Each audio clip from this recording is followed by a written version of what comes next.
हाय, आपके साथ मैं हूँ Surabhi Sharma. India TV YouTube channel subscribe करिए, बेल आइकन दबाएं। खबर बेंगलुरु से है, जहां कोरोना के मामले बढ़ने के साथ ही इस पर अंकुश लगाने की जद्दोजहद भी तेज हो गई है। यहां ऑक्सीजन की भी भारी किल्लत है। ऐसे में इसी कमी को दूर करने के लिए कर्नाटक और बेंगलुरु नगर निगम की तरफ से, कर्नाटक सरकार और बेंगलुरु नगर निगम की तरफ से एक अनूठी पहल शुरू की गई है। ऑक्सीजन संकट से जूझते मरीजों को सांसों का सहारा देने के लिए बेंगलुरु में ऑक्सी बस सर्विस की शुरुआत की गई है। खास बात यह कि इस बस में एक साथ कम से कम 10 मरीजों को ऑक्सीजन दी जा सकेगी। बेंगलुरु से India TV reporter T Raghavan की उम्मीद जगाने वाली रिपोर्ट आपको दिखाते हैं।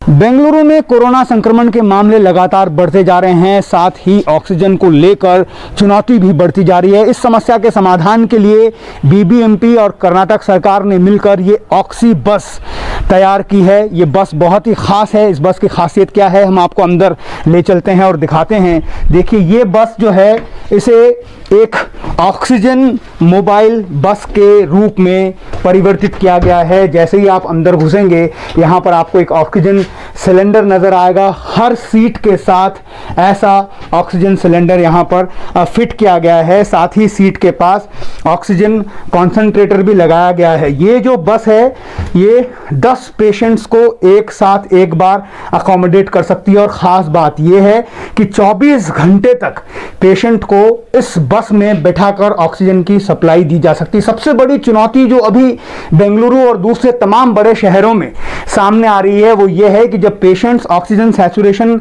लेवल कम होने के बाद हॉस्पिटल पहुंचते हैं तो उन्हें तुरंत ऑक्सीजन की आपूर्ति नहीं हो पाती, बेड नहीं मिल पाते, ऑक्सीजन बेड सारे ऑक्यूपाइड रहते हैं। तो वो जो क्रिटिकल आवर्स जिसे कहा जाता है, उसमें पेशेंट्स को बहुत ज़्यादा परेशानी हो जाती है। लेकिन इस बस की मदद से अब सीधे पेशेंट्स को इन बसों में बिठा दिया जाएगा, तुरंत उन्हें ऑक्सीजन जो है उसकी सप्लाई दे दी जाएगी, ताकि वो क्रिटिकल आवर्स है, जब तक उन्हें हॉस्पिटल के अंदर ऑक्सीजन बेड नहीं मिलता है, तब तक वो आसानी से इस बस में बैठकर ऑक्सीजन की सप्लाई ले सकते हैं। इससे कई सारे मरीजों की जान बच सकती है।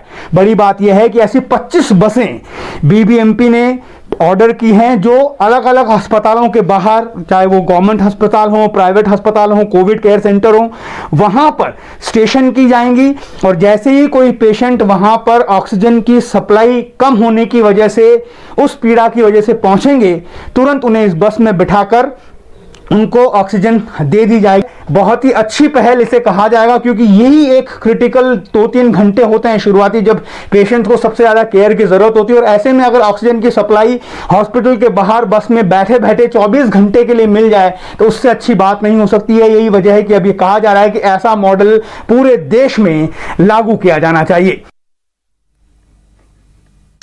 देखिए कि हर दिन सो देख रहे हैं टीवी में, सब जगह बोल रहे हैं कि लोग बाहर बैठे हैं, उनका कोई हल नहीं है कि बैठे रहेंगे जब तक उनको बेड नहीं मिलता। सो जब मिलता है तो थोड़ा लेट हो जाता है, वरना को अगर कुछ ऑक्सीजन उस वक्त मिल जाता है तो सोचे कि हम लोग कुछ मदद कर सकते हैं इसमें, कि वो टेम्पररी जो सपोर्ट जो मिलता है वो बच सकता है। तो इसके जो कारण हमने ये किया कि एक मोबाइल बस का जो तरीका है वो एक हो सकता है, क्योंकि जहाँ जहाँ ज़्यादा लोग इंतज़ार कर रहे हैं कि एक बेड के लिए, वहाँ बस को भेज सकते हैं। वहाँ बैठ के लोग 8 लोग एट ए टाइम 3-4 घंटे का ऑक्सीजन ले लेते हैं, तो कुछ सुविधा होगी। कितनी टोटल ऐसी बसें बन रही है और कहाँ? अभी 20 बन रहे हैं। अभी जो लगाएंगे हम लोग, वो हमारे कमिश्नर बीबीएमपी के साथ बैठ के उनका जो डेटा है उसको लेके वो लोग हमको बोलेंगे कहाँ कहाँ लगाने के लिए बस वहाँ भेज देंगे। हाय, आई एम सुरभि शर्मा। खबरों से अपडेट रहने के लिए India TV YouTube channel subscribe करिए, साथ में बेल आइकन जरूर दबाएं। जुड़े रहें इंडिया टीवी के साथ।